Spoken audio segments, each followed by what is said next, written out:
September is World Suicide Prevention Awareness Month, and here to start the conversation about what we can do to help ourselves and our loved ones is CEO of the Canadian Mental Health Association Waterloo Wellington, Helen Fishburn. Thank you for being here today, Helen. Great to be with you, Ashley. Now, let's start. Why is it so important to change the narrative about suicide?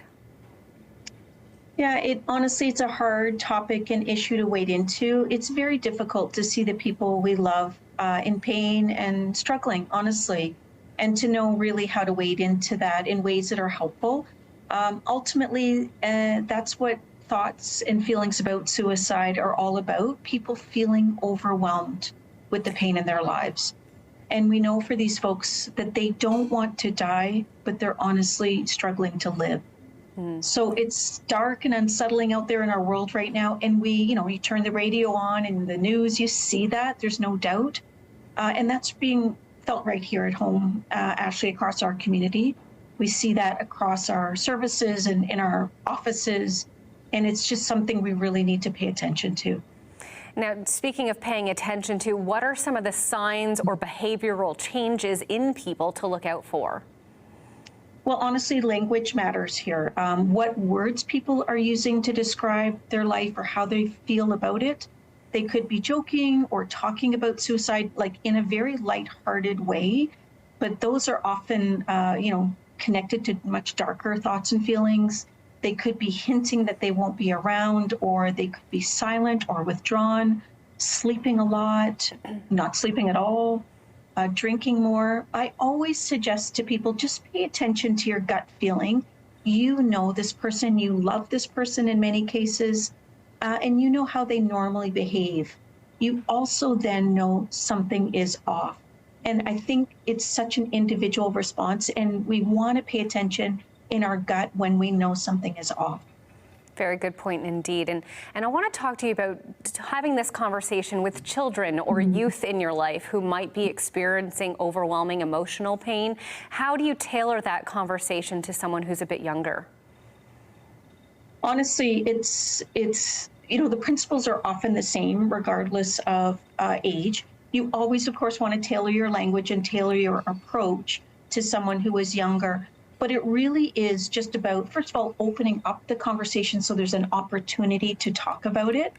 And honestly, no matter how old a person is, it makes room for light, for hope. When you're in a dark place and you're struggling, sometimes you just can't find your way out of the darkness. So sometimes people just need that to be named. And again, you can do that in an age-appropriate way.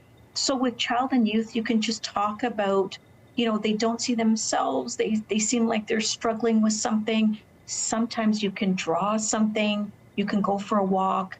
When you have child or youth in a car, sometimes that's a great opportunity as well, because you're there and you have that opportunity without any kind of social media or TV or anyone else around.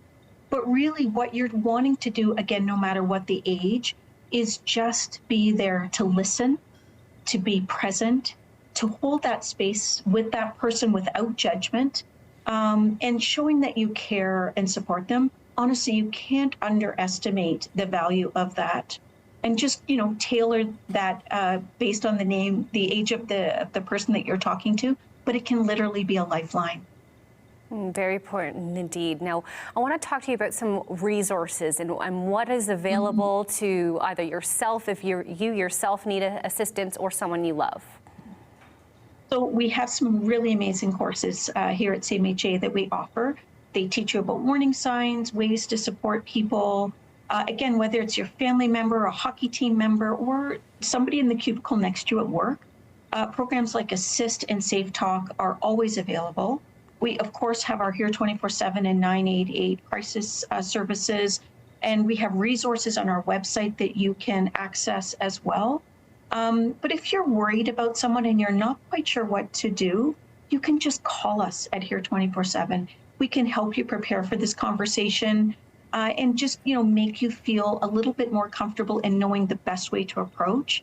And there are times, honestly, that we also can approach that person on your behalf if there are some really, really important risk issues there as well.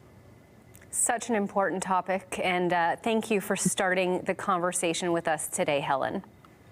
No problem. I think no matter what, Ashley, we want to remind people not to sit in the silence alone.